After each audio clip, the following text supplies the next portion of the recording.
Oh, good morning guys. So ayun o, kagigising ko lang. At ang oras ngayon ay alas 8 ng umaga. So andito ngayon sa labas. May mga truck din na tawag ito. Nagising na. Pero karamihan, yung ibang truck dito kagabi, nag-alisan na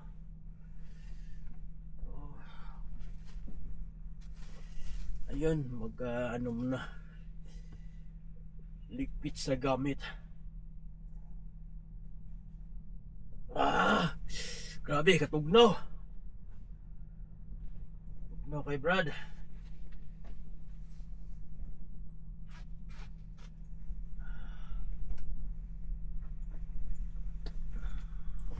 Hey!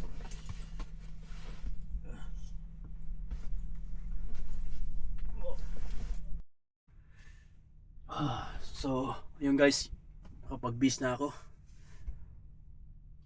Tanawa guys ang atuang palibot, di ba? Upside tayo. Kailangan natin magpa-understruck.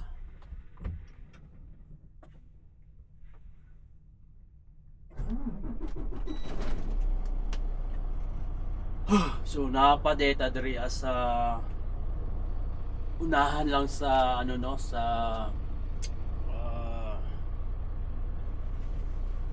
tawag Ottawa. Nasa unahan lang tas sa Ottawa. Dulong sa North Pin, mga 300 kilometers North Pin, dulong sa tawag check na lang nato sa tuwa government. Dulong sa Winnipeg, ayun, nasa 2,000 pa ata check na to kung pila na lang. Hey, tugnaw. As in tugnaw kayo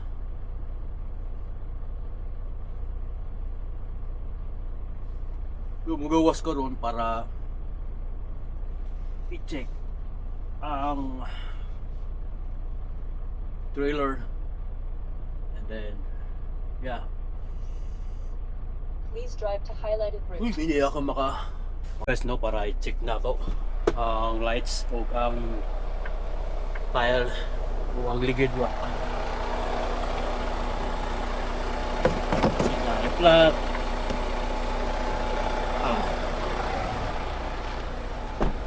Ninyo na kayo, dagang kanigtra kagabi diri ba.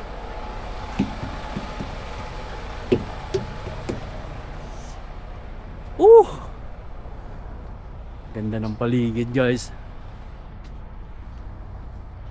Ang ganda pala ng araw, hindi paligid.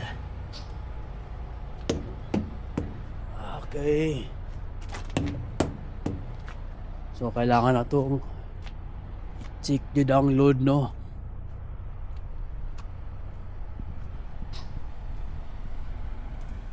Nako na to, itong ligid. Lahat ba o dili?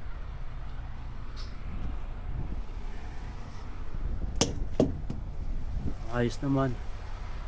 Walang flat at ang strap na to. Wala akong nakitang nag-loss. All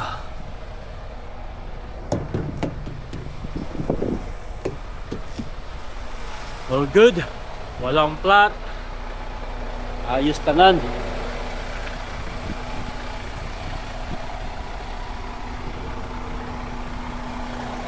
Hindi ko pala na-check yung ilaw sa likod balikan natin. Grabe ninduta sa palibot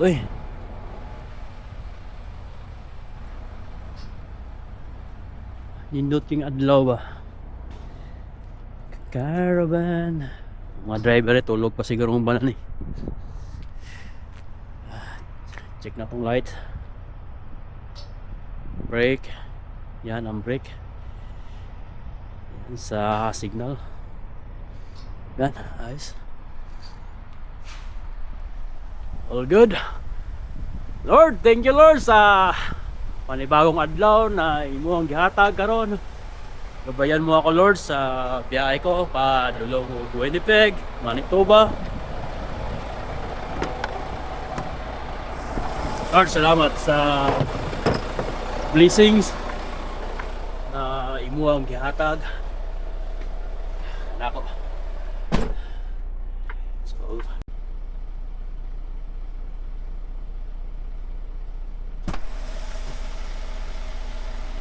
woo! Lamig! So guys, nakabili na ako ng coffee and yeah, coffee with no sugar para ayos, para walang ganong acid pa. So yun, time to go, time to rock and roll. So malayo-layo pang biyahe natin, 2,029 kilometers distance, no? Mula dito sa Ottawa.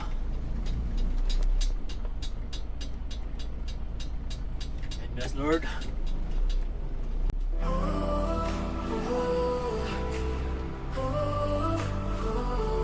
Madaling araw, umaanda na naman.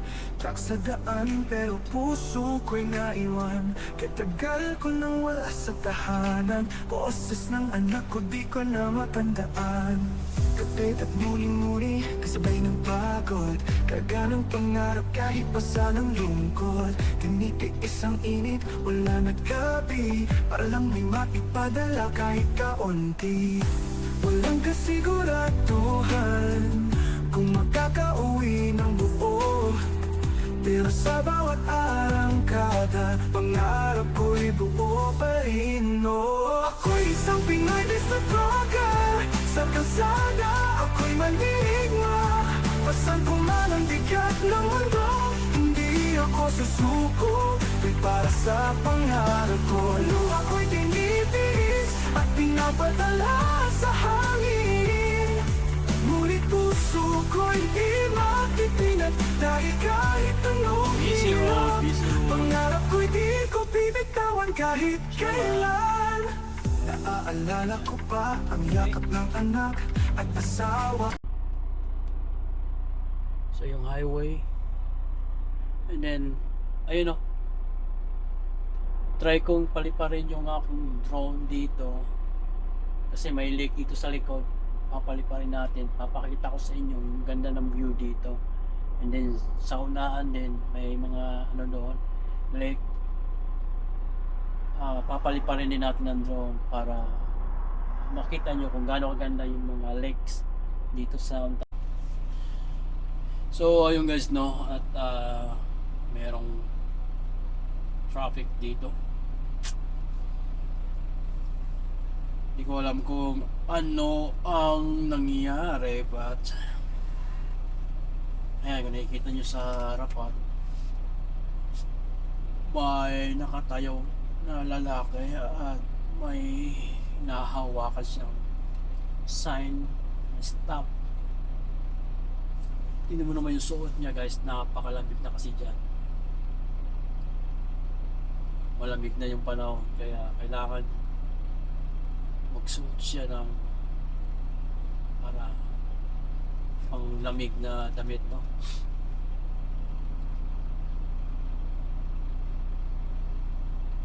So nasa Highway 17 tayo. So pangalan ng lugar na to ay Jokes River.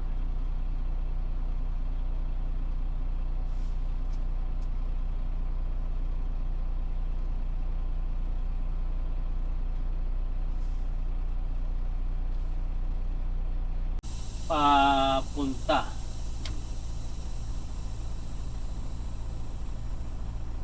ayan, Wayne Plaza. Walang, okay, ayan. Sundan natin yung escort natin.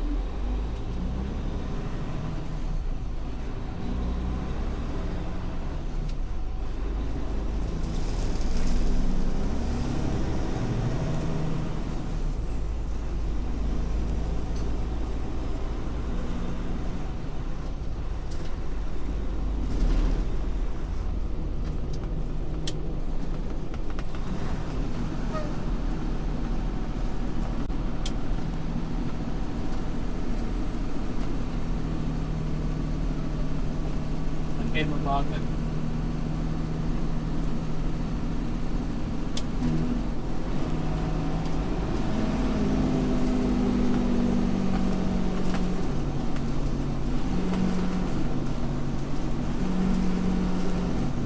Oo, bagong asphalt lang yung kalsada, no?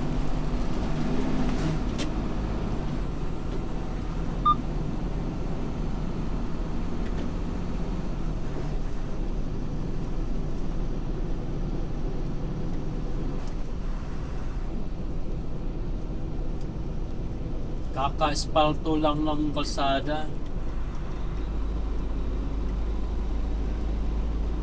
Or may nagka-asphalt dyan sa unahan.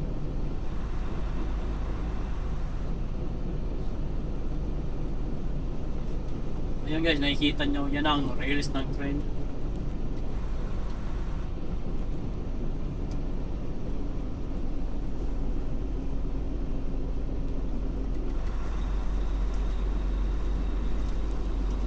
Yan, tataas rails ng train yan.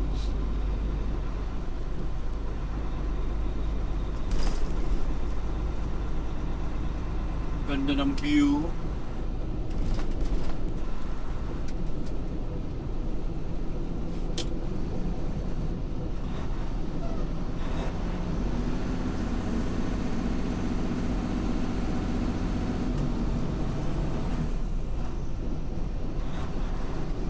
Wow, ganda ng lake. Sa unahan, mayroon pang ganito sa unahan. Tingnan nyo naman yung lake, oh.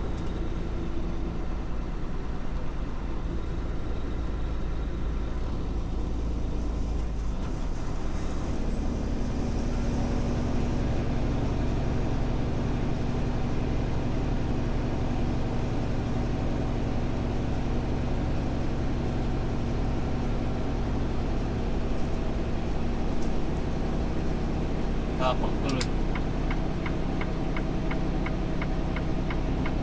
Ay, nakaaranggan.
Paahon yung pasada ng progress, no? Kaya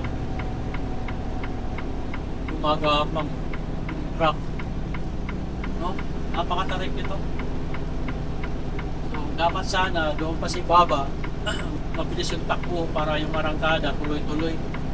Pero pag ganito, bitin na ako sa ahon. Pero yung speed naman ay nasa mga 35, 30.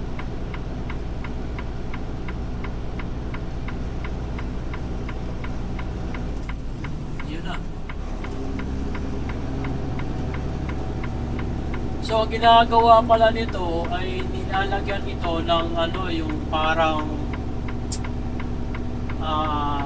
yung sa gilid, oh. Yung parang pang trigger ba kung sakaling ang sasakyan ay gigilid. Ayan, may taga-linis din, oh.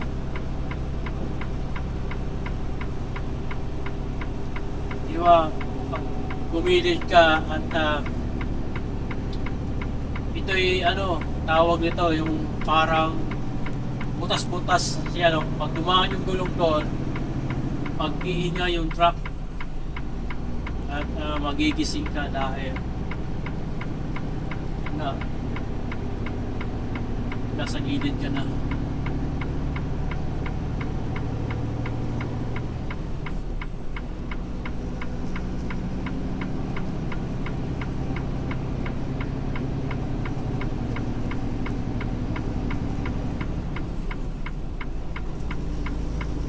Pero mabilis lang to.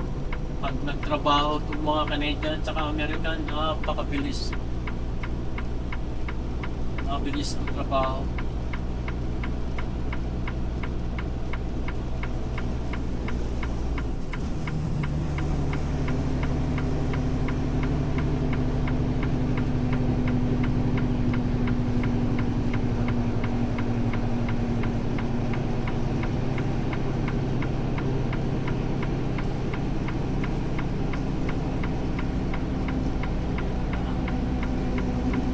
Tapang.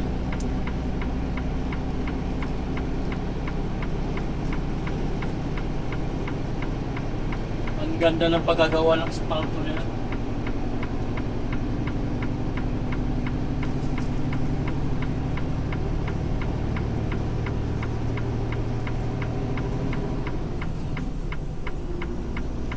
So alam nyo guys, maraming mga beer dito. Mga hayop, mga deer, mga moose. Pasada na to, lugar na to, napakarami dito.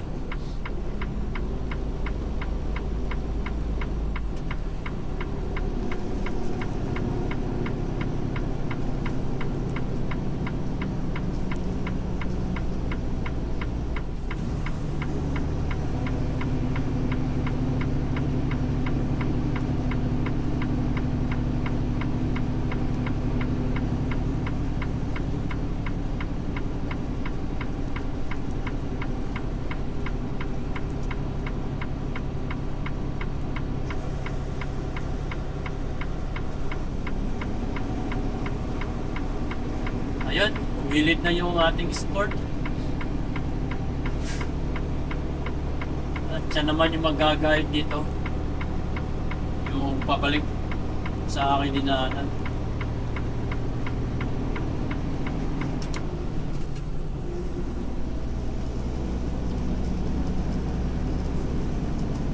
Alright, yun muna guys. Karon day naadi ko diriya sa Hard Rock, Ontario. O padulong ko sa Winnipeg. So guys, nindot kay ang palibot diriya no. Nindot kay ang palibot guys. Ayan o.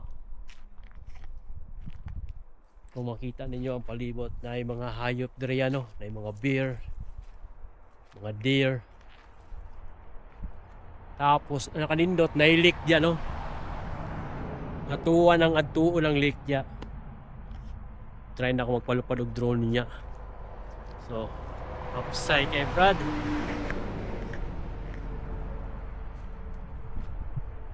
Oh.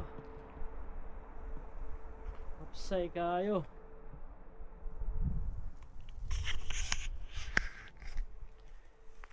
Nindot yung lugar ah. Tanawan ninyo. Woo! Ayan o. So may lake dyan sa unahan o. May lake. Ang sarap sana mag-fishing dyan o. At walang bahay dito. At nakikita nyo mga kakahuyan o. So pag ganitong klaseng area guys, may mga bear na ganito no. Bear, moose, deer, or mga tawag nito mga lobo, yung ano ba sa English ang lobo, mga wolf, wolf, fox na adria guys, na adagandria. So magpaabot ko sa mag-rescue sa ako Adriano. Unya guys, tuon na to ng lake diya sa unahan. Ayun, may sasakyan dito na pumasok ah. Ano kaya to?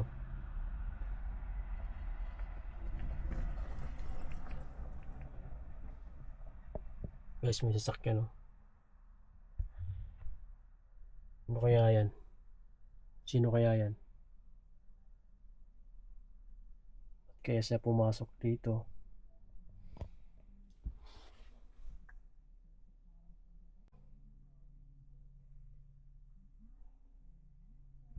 puntahan ko.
Si kaibigan naman yung paghihila. Yun siya.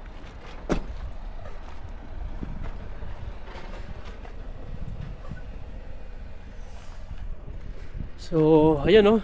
Mag-aantay pa ako ng mag-rescue sa akin. Sumabog yung differential ko guys.